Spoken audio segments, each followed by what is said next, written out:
Hello बच्चों, आप सभी अच्छे होंगे। और आज आपके लिए एक खुशखबरी है कि हम लोगों का जो पुराना चैनल था स्कूल #MGS वो कंटिन्यू करते हुए हम लोगों ने एक नया चैनल कुछ ही दिन पहले स्टार्ट किया है।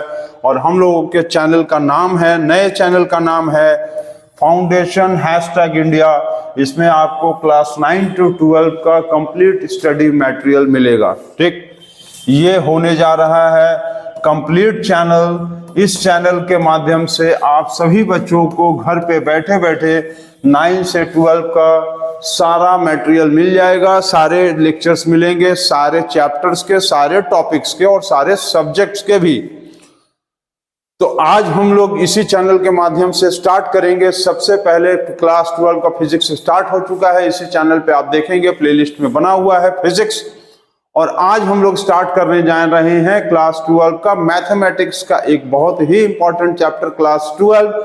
चैप्टर कौन सा है चलिए देखा जाए। तो आज हम लोग स्टार्ट करेंगे और ये हम लोगों का जो है स्कूल है ब्रिलियंट पब्लिक स्कूल। ठीक, CBSE पैटर्न, कॉन्टैक्ट नंबर दिया हुआ है। और कोचिंग भी हम लोग का एक संस्था है कोचिंग जो कि ऑनलाइन क्लासेस भी प्रोवाइड करती हैं। आज अब हम लोग स्टार्ट करेंगे। आज का हम लोगों का चैप्टर होने जा रहा है क्लास 12 स्टार्ट करने का। और आज का हम लोग चैप्टर पढ़ेंगे क्लास 12 के चैप्टर का class 12 vector algebra. Class 12 vector algebra हम लोग स्टार्ट करेंगे आज से। तो स्टार्ट कर दिया जाए बिना समय बर्बाद किए। चलिए, टाइम बिना वेस्ट किए आज हम लोग स्टार्ट करते हैं वेक्टर अलजेब्रा। तो सबसे पहले आज हम लोग जानेंगे कि वेक्टर क्या है।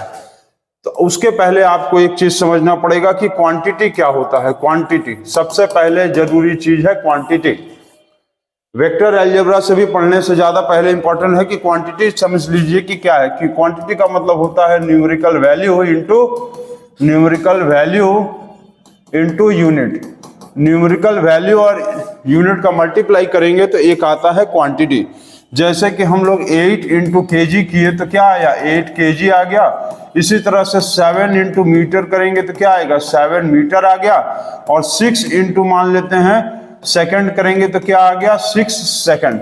तो कहीं ना कहीं ये सारी चीजें क्या है, ये सारी चीजें क्वांटिटी है। अब ये क्या है, मास का क्वांटिटी है, पता है आपको। ये क्या है, डिस्टेंस का क्वांटिटी है, जिसको हम लोग लेंथ भी कहते हैं। डिस्टेंस या लेंथ का क्वांटिटी है। उसके बाद सेकंड जो है वो किसका क्वांटिटी है, टाइम का।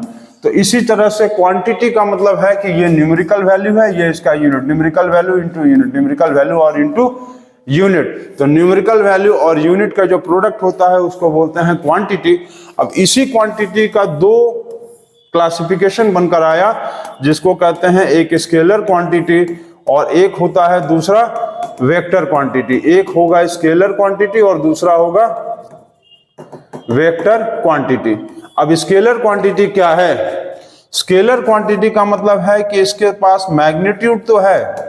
मैग्नीट्यूड का मतलब होता है न्यूमेरिकल वैल्यू। मैग्नीट्यूड का मतलब होता है न्यूमेरिकल वैल्यू, ये है। लेकिन इसके पास डायरेक्शन नहीं है कि किस डायरेक्शन में चल रहा है। ये सारी चीजें हम लोगों को स्केलर क्वांटिटी होने पर नहीं पता चल पाएगा। ठीक है, कोई भी चीज यदि स्केलर क्वांटिटी है उसके अंदर न्यूमेरिकल वैल्यू है लेकिन उसका डायरेक्शन हमको नहीं पता है। अच्छा, अब इसका जैसे तुम समझ लो कि मान लो कहते हैं कि 5 मीटर, मान लो बोलते हैं कि तुम 5 मीटर चलो, तो तुम 5 मीटर किधर जाओगे पता है नहीं। इसका मतलब तुम्हारे पास वैल्यू तो है लेकिन डायरेक्शन नहीं है। अब वेक्टर क्वांटिटी का मतलब क्या होता है कि इसके पास मैग्नीट्यूड भी है, मतलब न्यूमेरिकल वैल्यू भी है और इसके पास डायरेक्शन भी है। अब आपसे कह दिया जाएगा कि 5 मीटर टुवर्ड्स नॉर्थ या टुवर्ड्स साउथ, तो आपको पता है कि हमको नॉर्थ की तरफ जाना है, इसीलिए इसको वेक्टर क्वांटिटी बोलते हैं। वेक्टर क्वांटिटी का मतलब मैग्नीट्यूड भी था 5 मीटर और इसके साथ डायरेक्शन भी है कि किस डायरेक्शन में चलने की बात कर रहा है या किस डायरेक्शन में कोई चीज कहां पर है, इसका मतलब होगा वो वेक्टर होगा। वेक्टर मतलब डायरेक्शन और मैग्नीट्यूड दोनों होगा। स्केलर में मैग्नीट्यूड होगा लेकिन डायरेक्शन पता ही नहीं होगा। और यही जो है एक चैप्टर जो है वेक्टर क्वांटिटी, यही वेक्टर अलजेब्रा हम लोगों को क्लास 12 के मैथमेटिक्स चैप्टर में, सब्जेक्ट्स में हम लोगों को मैथ्स में आज पढ़ना है वेक्टर अलजेब्रा, जिसका नाम पढ़ा है, क्या पढ़ा है? Vector algebra. तो we will have to study a new chapter as vector algebra in mathematics and we have earlier studied in class 11 physics. तो today we will start as new chapter vector algebra in class 12 mathematics. ये इसका थोड़ा सा quantity का introduction हमने दे दिया। अब हम लोग जानेंगे कि वेक्टर क्वांटिटीज या वेक्टर अलजेब्रास में हम लोगों को पढ़ना क्या है। चलो इसको देखते हैं कि हम लोगों को पढ़ना है क्या एक्चुअल में। तो काफी मजेदार चैप्टर है और काफी इंटरेस्टिंग भी होने वाला है। तो वेक्टर क्या होता है ये अब हम लोगों ने समझ लिया है। अब इसका हम लोग थोड़ा सा ना रिप्रेजेंटेशन जान लेते हैं vector.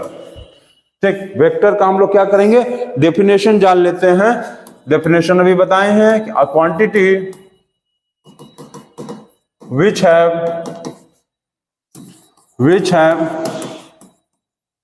a quantity which have magnitude and as well as, अच्छा मैग्नीट्यूड का मतलब क्या होता है? न्यूमेरिकल वैल्यू, जैसे 5, 8, 12, 14 ये सब, ठीक है, numerical value. And as well as direction, कोई भी ऐसा चीज जिसमें मैग्नीट्यूड और डायरेक्शन दोनों हो। जैसे एग्जांपल हम क्या बोलेंगे, 5 मीटर टुवर्ड्स नॉर्थ, ये हमारा एक वेक्टर हो गया। ठीक है, जैसे कि 5 मीटर क्या था, ये एक होता है सिर्फ डिस्टेंस, आप लोगों ने क्लास 9 और 11 में पढ़ा है। और ये है एक स्केलर क्वांटिटी, क्योंकि इसके साथ डायरेक्शन दिया ही नहीं है। लेकिन हम लोग यदि लिखते हैं 5 मीटर टुवर्ड्स नॉर्थ, इसका मतलब क्या हो गया, ये इसके साथ मैग्नीट्यूड भी है और डायरेक्शन भी आ गया, तो ये हो गया वेक्टर क्वांटिटी। और यही क्या बन जाता है, किसी भी डिस्टेंस के साथ यदि डायरेक्शन आ जाता है तो क्या बनता है, डिस्प्लेसमेंट। याद है ना, किसी भी डिस्टेंस के साथ यदि डायरेक्शन आ जाएगा तो क्या बन जाएगा, डिस्प्लेसमेंट। याद है ना। इसी तरह से आप चीज एक समझो, देखो जैसे स्पीड है, स्पीड के साथ यदि डायरेक्शन हो गया तो ये क्या बन जाता है, वेलोसिटी। याद है ना, वेलोसिटी। तो स्पीड क्या था, स्केलर था, स्केलर क्वांटिटी आप लोगों ने क्लास 9 में 11 में भी पढ़ा था, क्योंकि इसके साथ मैग्नीट्यूड तो है लेकिन डायरेक्शन नहीं है। वेलोसिटी में क्या है, आपके पास मैग्नीट्यूड भी है और डायरेक्शन भी है। जैसे कि 8 मीटर पर सेकेंड टुवर्ड्स ईस्ट, तो ये हो गया, क्या हो गया, ये क्या बन जाएगा, वेक्टर क्वांटिटी। ठीक, इतना आप थोड़ा सा इंट्रोडक्शन है, ये सारी चीजें ये बहुत जरूरी है। स्पीड स्केलर क्वांटिटी है और स्पीड के साथ डायरेक्शन आने पे वेलोसिटी बन जाता है, जैसे आप लोगों ने क्लास 9 और 11 में पढ़ा है। ठीक, तो वापस आते हैं और आगे हम लोग समझते हैं कि वेक्टर तो हो गया, वेक्टर का रिप्रेजेंटेशन होता है। किसी भी वेक्टर का आपको थोड़ा रिप्रेजेंटेशन समझना पड़ेगा कि वेक्टर का रिप्रेजेंटेशन कैसे होता है। तो रिप्रेजेंटेशन ऑफ वेक्टर, किसी भी वेक्टर का रिप्रेजेंटेशन जो है वो ऐसे होता है। ठीक, एक होता है उसका हेड और एक होता है उसका टेल।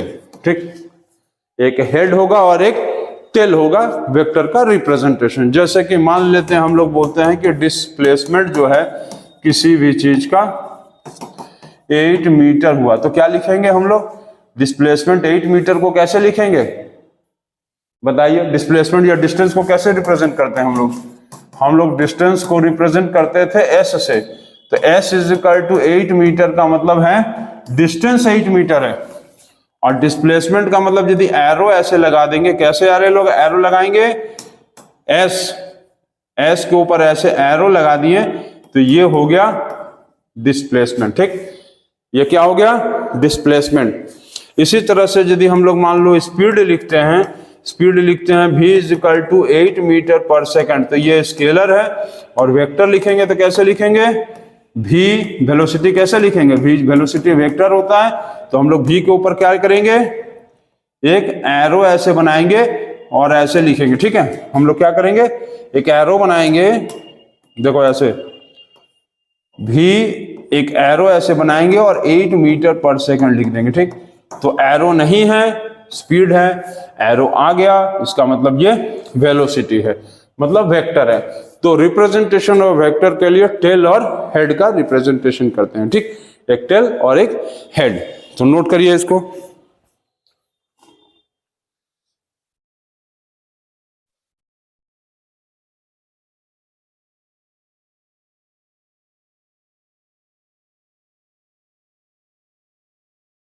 हो गया है सभी बच्चों का इतना। चलिए आगे देखा जाए।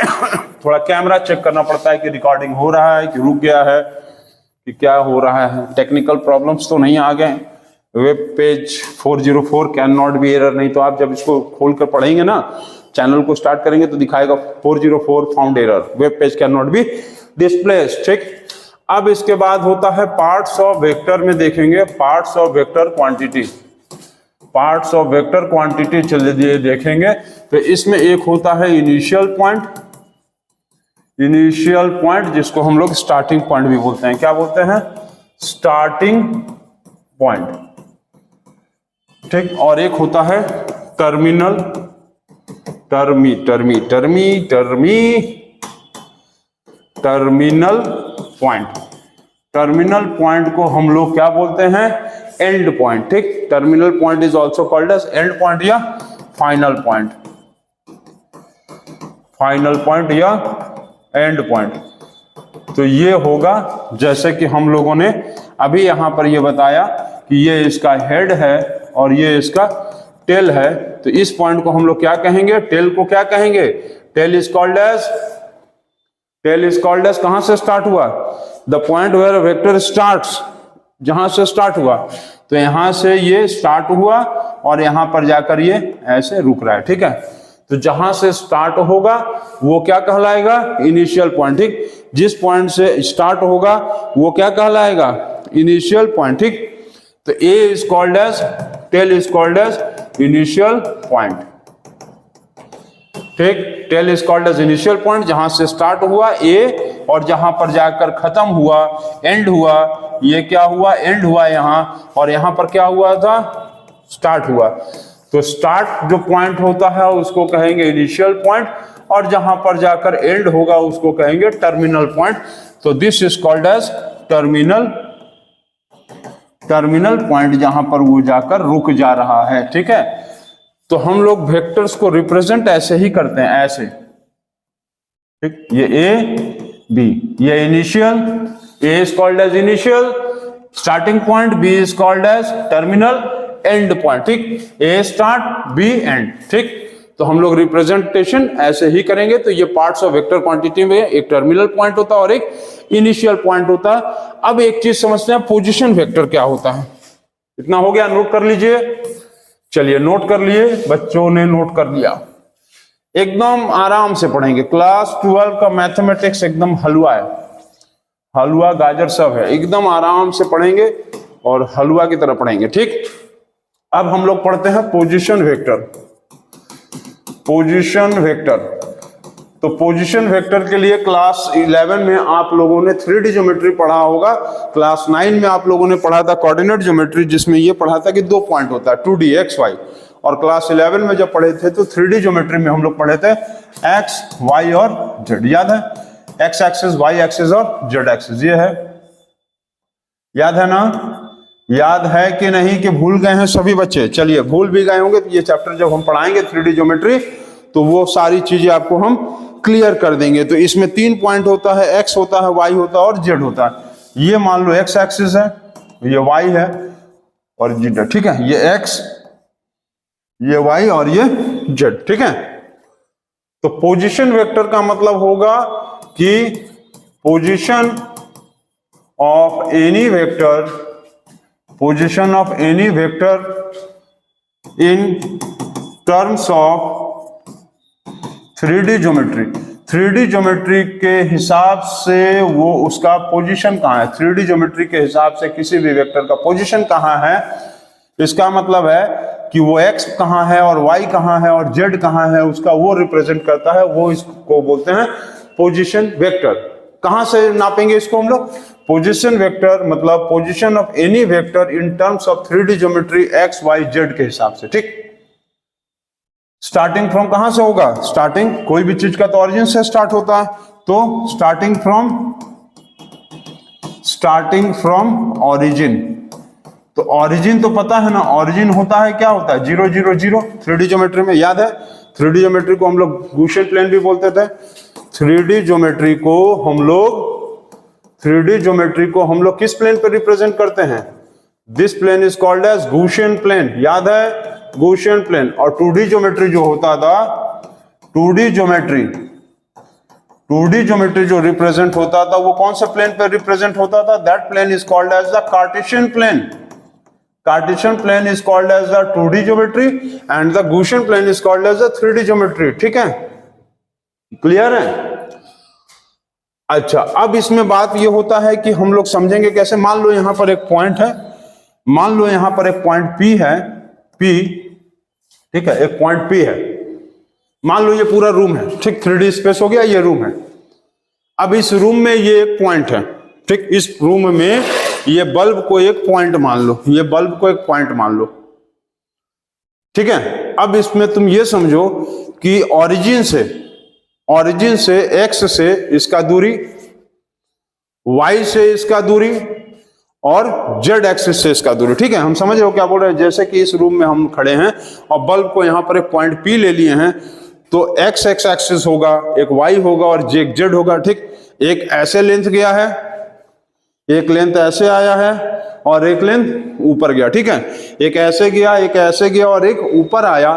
तो ऑरिजिन वो वाला कोना है, तो ऑरिजिन से x एक्सिस से इसका दूरी, y एक्सिस से इसका दूरी और z एक्सिस से इसका दूरी जो है, तो इसका मतलब क्या होगा? इसका एक पॉइंट होगा जो x एक्सिस से कितनी दूर पे है, y एक्सिस से दूर पे कितना है और z एक्सिस से कितने दूर पे है। This is called as the position of vector. तो मान लो ये वाले पॉइंट P का x से जो डिस्टेंस है, x एक्सिस से इसका डिस्टेंस x, y से y और z से z, और यहां पर ये वाला पॉइंट को हम लोग क्या कहते थे? 0 0 0, ठीक, ठीक है, क्लियर। अब बात ये होता है कि पोजीशन वेक्टर कैसे निकालेंगे। तो पोजीशन वेक्टर देखो कैसे हम निकालेंगे, अभी तुमको बता रहे हैं, क्लियर। पोजीशन वेक्टर कैसे निकालेंगे? तो क्योंकि तुम ऑरिजिन से नाप रहे हो, कहां से नाप रहे हो? ऑरिजिन से। एकदम अच्छे से समझेंगे, थोड़ा सा कॉन्सेप्ट समझने में टाइम लगेगा। पोजीशन ऑफ वेक्टर, एक बार क्वेश्चन आप यदि कॉन्सेप्ट समझ लियो ना, तो क्वेश्चन को धुआं बना के उड़ा दोगे। पोजीशन ऑफ वेक्टर, तो पोजीशन ऑफ वेक्टर में क्या करते थे? क्लास 9 10 में, चलो 10 में वापस आ जाओ, 2 साल पीछे आ जाओ।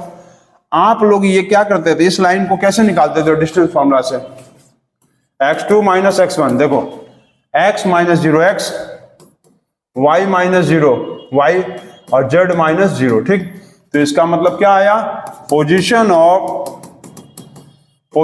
ऑफ P इज क्या है? x minus 0x, y minus 0y और z माइनस z 0, ठीक, क्लियर है। अच्छा, अभी मान लो इस पॉइंट को हम लोग ऐसे नापते, तो यदि मान लो ये हो गया क्या है? y है, ये x है और ये z है, ठीक। अब यहां पर पॉइंट यदि दिया होता एक, और यहां पर, यहां से यहां का डिस्टेंस, ठीक, यहां से यहां तक का डिस्टेंस हमको नापने के लिए कहता, उसका पोजीशन निकालने के लिए कहता। तो मान लो ये a है और ये b है, ये है x1 y1 z1, ठीक, x1 y1 z1, और ये हो गया x2 y2 और z2, ठीक।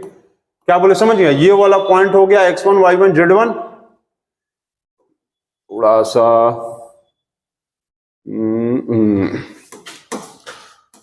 ये हो गया, मान लो ये हो गया x1 y1 और z1, ठीक है, x1 y1 z1, और ये हो गया b वाला पॉइंट a हो गया x1 y1 z1 और b हो गया x2 y2 z2।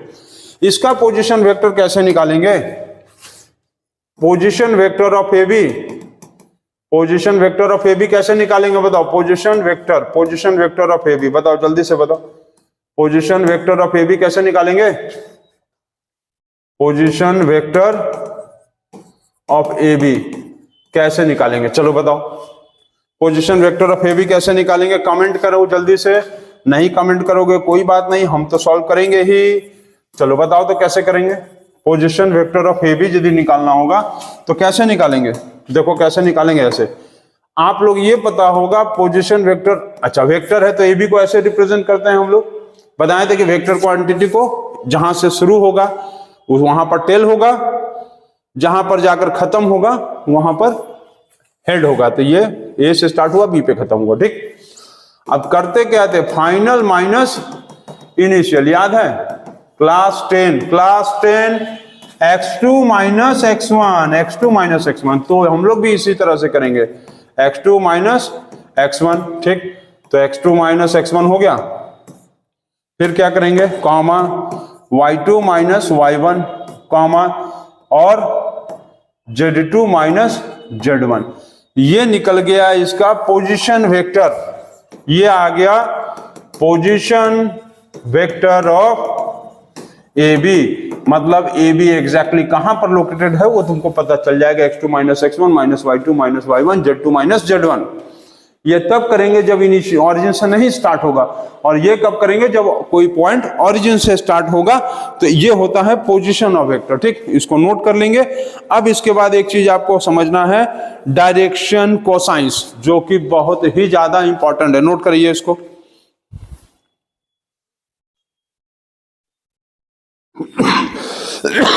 नोट कर लिए। चलिए अब हम लोग थोड़ा समझते हैं डायरेक्शन कोसाइंस, जो कि बहुत ही ज्यादा इंपॉर्टेंट चीज है। क्योंकि डायरेक्शन कोसाइंस नहीं समझा मतलब वेक्टर नहीं समझा, समझा नहीं समझा। तो अब समझा, अब समझा, अब समझो डायरेक्शन कोसाइंस क्या होता है, ठीक। डायरेक्शन कोसाइंस, डायरेक्शन कोसाइंस, हाँ जान रहे हो खांसी क्यों आ रहा है। इस चैप्टर का जितना भी धूल गर्दा है सब बाहर खोद खोद के बाहर निकाला जा रहा है। इस चैप्टर के सारे धूल गर्दे को खोद खोद के बाहर निकाला जा रहा। That's why it is causing A pollution and I am coughing. तो आप ना कफिंग करो, इसीलिए सारे धूल गर्दे को हम लोग बाहर निकाल दिया जा रहा है, ताकि इसका सारा कॉन्सेप्ट आपके दिमाग में सीधा घुस जाए और क्वेश्चंस को जब तुम देखो तो धुआं धुआं उसको उड़ा सको। इसलिए डायरेक्शन कोसाइंस जल्दी से देखो और कॉपी निकालो और नोट करो, मैं बता रहा हूं।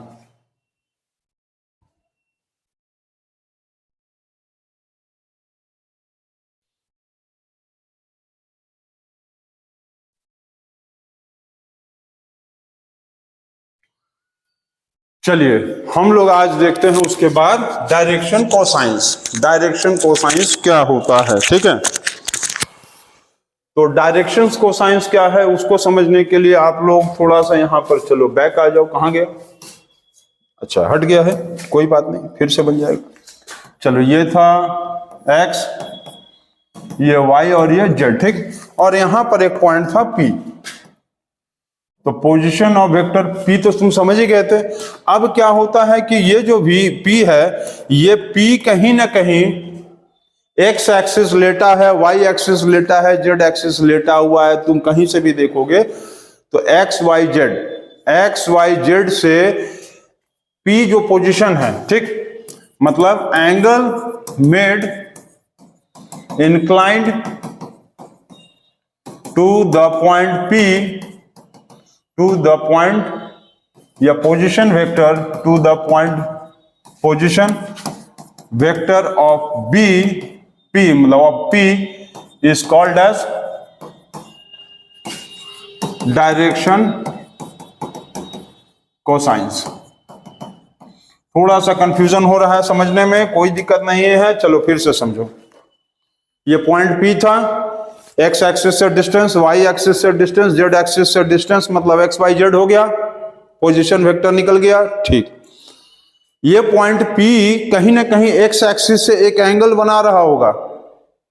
ये पॉइंट कहीं भी हवा में इसको कहीं भी रख दो, ये पॉइंट P यदि है तो ये x एक्सिस से एक एंगल बनाएगा, y एक्सिस से एक एंगल बनाएगा और z एक्सिस से भी एक एंगल बनाएगा। बनाएगा ना। ये हवा में यदि ऐसे झूल रहा है तो इसका मतलब कहीं ना कहीं कोई भी चीज यदि हवा में है या कहीं पर भी है एयर में, तो इसका मतलब वो एक्स एक्सिस से, वाई एक्सिस से और जेड एक्सिस से एक एंगल बनाएगा। और एक्स एक्सिस से जो एंगल बना रहा है उसको क्या कहेंगे, और वाई एक्सिस से जो एंगल बनाएगा उसको क्या कहेंगे, और जेड एक्सिस से क्या कहेंगे, वही होता है डायरेक्शन कोसाइंस। अब ये समझो कि डायरेक्शन कोसाइंस को हम लोग डिनोट करते हैं LMN। डायरेक्शन कोसाइंस जो है किसी भी वेक्टर का L होता है, M होता है और N होता है। L किसके एक्सिस से, एक्स एक्सिस के अलोंग में होता है। ठीक है, चलो यहां पर लिख दे रहे हैं हम डायरेक्शन कोसाइंस को हम लोग क्या बोलते हैं, डायरेक्शन कोसाइंस को हम लोग बोलते हैं LMN।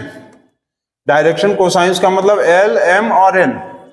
L किसके एक्सिस पे होता है, L होता है अलोंग एक्स एक्सिस, M कहां होता है अलोंग y एक्सिस, n कहां होगा अलोंग z एक्सिस। ठीक है, x एक्सिस, y एक्सिस और z एक्सिस के जो अलोंग में एंगल बनता है that are called as the direction cosines and denoted by LMN।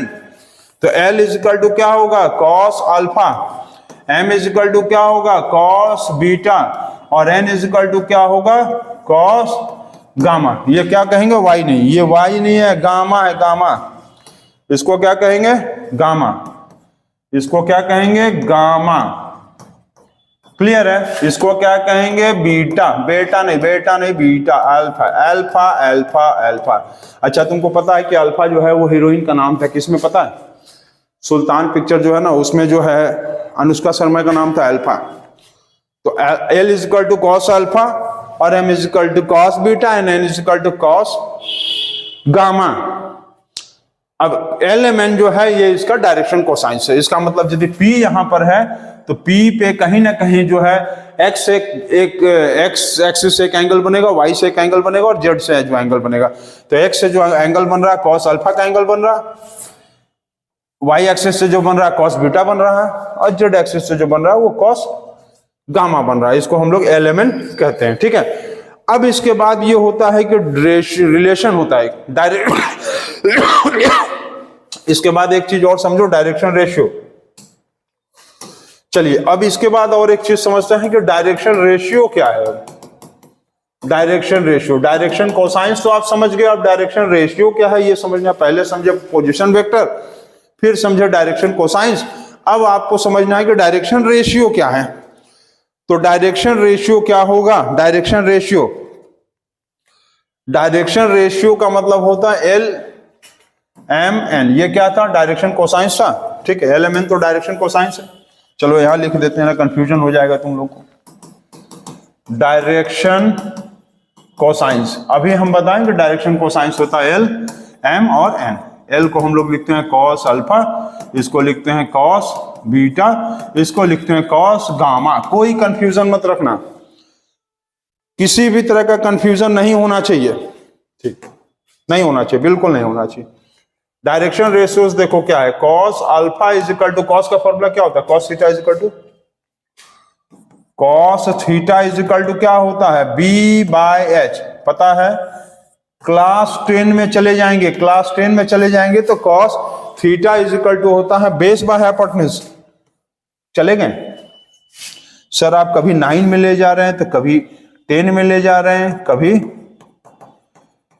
11 में छोड़ दिए, कभी 12 में भी ले जा रहे हैं। तो क्या किया जाए भाई, ले जाना पड़ता है हम लोग पीछे पुराने जन्म की बातों को याद करने के लिए। cos theta is equal to base by hypotenuse, B/H। ठीक, cos theta is equal to B/H। अच्छा, बेस अभी हम क्या बताए थे कि x से जो दूरी, पॉइंट P का x से जो दूरी, तो x से जो दूरी है वो है x, cos बीटा दूरी जो था क्या था, दूरी जो था वो क्या था, y था ना, दूरी जो था वो y था, और cos गामा इसका जो दूरी था वो था z। ठीक है, समझिए क्या बोल रहे हैं। ये पॉइंट P का x एक्सिस से जो दूरी था वो x था, y से जो दूरी था z, बीटा के लिए y वाला दूरी और गामा के लिए z वाला दूरी, क्योंकि z एक्सिस से था। अब इसमें हम लोग एक ले लेते हैं r। ठीक है, एक ले लेंगे हम लोग इसमें डिवाइडेड बाय r, इसका हाइपोटेन्यूज, इसका हाइपोटेन्यूज और इसका हाइपोटेन्यूज। ठीक, जैसे यहां देखो, यहां से मान लो एक्स एक्सिस से दूरी, वाई एक्सिस से दूरी और जेड एक्सिस से दूरी, तो कॉस का फॉर्मूला क्या होता है, cos theta is equal to होता है बी बाय एच। बेस कितना कितना दूरी पे था, एक्स एक्सिस से एक्स दूरी पे था, वाई एक्सिस पे से वाई दूरी पे था, जेड एक्सिस से जेड दूरी पे था। अब इसके बाद इसके नीचे क्या लिखना था, हाइपोटेन्यूज। तो हाइपोटेन्यूज क्योंकि इस पॉइंट से यदि देखेंगे एक्स एक्सिस, वाई एक्सिस और जेड एक्सिस का दूरी सेम है, तो आर ले लो। अब क्योंकि कॉस, अभी हम बोले हैं कि cos cos alpha is equal to L बोलते हैं, यहां एल होगा, यहां एम होगा और यहां एन होगा, होगा होगा। अब क्योंकि डायरेक्शन रेशियोज को जो है हम लोग आर ले लो, डायरेक्शन रेशियोज मतलब आर ले लो, डायरेक्शन रेशियोज ही आर है, ठीक है, डायरेक्शन रेशियो क्या है, आर है, क्लियर। तो x इक्वल टू कितना आएगा, x इज इक्वल टू क्या आएगा, L R, y is equal to क्या आएगा, एम आर, और z इज इक्वल टू क्या आएगा, एन आर। ये x का वैल्यू, ये y का वैल्यू और ये z का वैल्यू, ठीक। अब यहां पर ये दिया हुआ है, इसको नोट करिए, सभी बच्चे नोट करेंगे जल्दी से।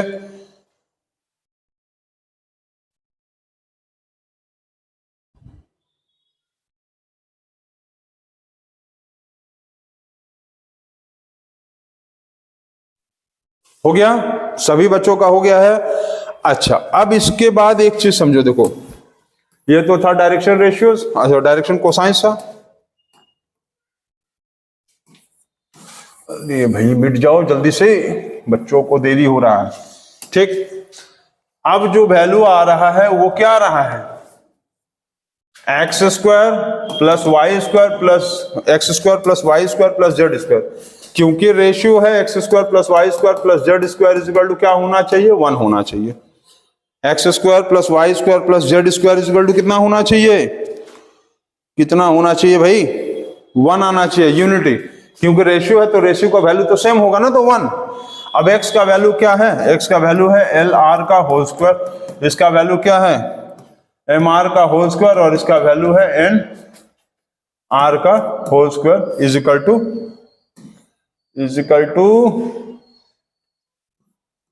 टू 1। अब इसमें क्या करेंगे, L square R square, M square R square और एन स्क्वायर आर स्क्वायर, ठीक।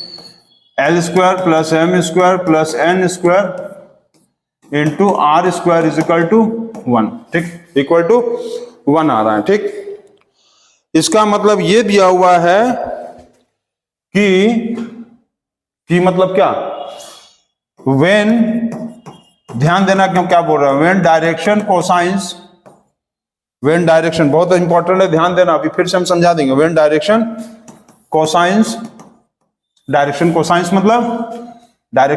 मतलब l M and n are multiplied by I scalar, और यही स्केलर क्या है यहां पर, डायरेक्शन रेशियो है, ठीक है। यही स्केलर क्या है, इसी स्केलर को यहां पर क्या बोलना चाह रहा है, ये इसी स्केलर को बोलना चाह रहा है direction ratio.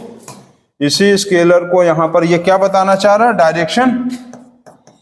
Direction ratio. Scalar मतलब डायरेक्शन रेशियो, जैसे आर का हम मल्टीप्लाई किए, ठीक। When direction cosines L M and R are multiplied by a scalar direction ratios and sum of their squares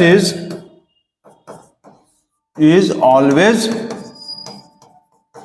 unity मतलब 1। यूनिटी मतलब क्या बता रहे हैं, 1, समझ गया। किसी भी डायरेक्शन कोसाइंस में किसी एक स्केलर का मल्टीप्लाई करेंगे, किसी भी डायरेक्शन कोसाइंस में एक स्केलर का मल्टीप्लाई कर देंगे, और यहां पर स्केलर क्या है, आर बता रहा है, ठीक। इज ऑलवेज यूनिटी एज 1, ठीक। मतलब किसी भी डायरेक्शन कोसाइंस, मतलब डायरेक्शन कोसाइंस कौन कौन सा है, डायरेक्शन कोसाइंस है एल एम एन, ठीक। इसमें एक स्केलर का मल्टीप्लाई किए, एल आर का, आर का, इन सब का स्क्वायर करके सम कर दिए तो हमेशा क्या आएगा, 1 आएगा। यही है रिलेशनशिप बिटवीन, क्या है, relationship between the direction cosines and direction ratio. Direction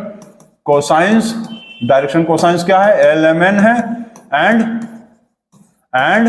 direction ratio क्या है? R है। ठीक है, समझ गए क्या बोले हम? फिर से समझ लेते हैं। Direction cosine into direction ratio, इन सब का स्क्वायर करेंगे, स्क्वायर करने के बाद सम करेंगे along x axis, y axis, z axis, तो क्या आएगा? 1 आएगा। जैसे L into R, M into R और N इंटू आर। तो हम क्या किए, फिर इसके बाद इन सब का स्क्वायर कर दिए। क्या आ रहा था? 1 आ रहा था। तो L square M square plus N square into R square is equal to 1। यही है डायरेक्शन कोसाइंस और डायरेक्शन रेशियो का रिलेशन। ठीक, मतलब क्या करना है? डायरेक्शन कोसाइंस, डायरेक्शन रेशियो का मल्टीप्लाई करके स्क्वायर करके सम करेंगे along x axis, y axis, z square, मतलब जेड एक्सिस पे, तो ये वैल्यू 1 आएगा। तो ये हो गया आपका डायरेक्शन कोसाइंस और डायरेक्शन रेशियो का रिलेशन। समझ गया ना? क्लियर है ना? डायरेक्शन कोसाइंस LMN होता है और डायरेक्शन रेशियो R होता है। दोनों का मल्टीप्लाई करके स्क्वायर करके ऐड करके 1 दिखाएंगे तो ये रिलेशन निकलेगा। तो इतना आप लोग कर लेंगे इंट्रोडक्शन में। अभी इंट्रोडक्शन पार्ट 2 बचा है, उसमें हम लोग जानेंगे टाइप्स ऑफ वेक्टर के बारे में। तो ये एक छोटा सा इंट्रोडक्शन था। अच्छा, कुछ बच्चे सोचेंगे कि इंट्रोडक्शन इतना लंबा है तो चैप्टर कितना लंबा हुआ। देखो, एक चीज आपको हम चलते चलते बताएंगे। किसी भी चीज को ना स्टार्टिंग में बहुत हार्ड लगता है। वो पहाड़ को तोड़ोगे, गड्ढे को खनोगे ना तो बहुत मुश्किल लगेगा। दीवार को तोड़ोगे बहुत मुश्किल होगा। जब तक एक ईंटा हटाने में खाली दिक्कत होता है। एक ईंटा जहां हट गया उसके बाद बिना हथौड़ी के ही खाली तुम हाथ से मार दोगे ना, पूरा दीवार गिर जाएगा। इसी तरह से चैप्टर्स के इंट्रोडक्शन में तो थोड़ा भाई टाइम लगेगा ही, क्योंकि सारे धूल गर्दा को बाहर निकाला जा रहा है। जब सारा धूल गर्दा बाहर निकल जाएगा तो अपने आप आपके हाथ में हीरा आ जाएगा। ठीक है, तो इसको नोट करिए। अब इसके बाद पार्ट 2 हम लोग देखते हैं वेक्टर अलजेब्रा क्लास 12 का नेक्स्ट वीडियो में।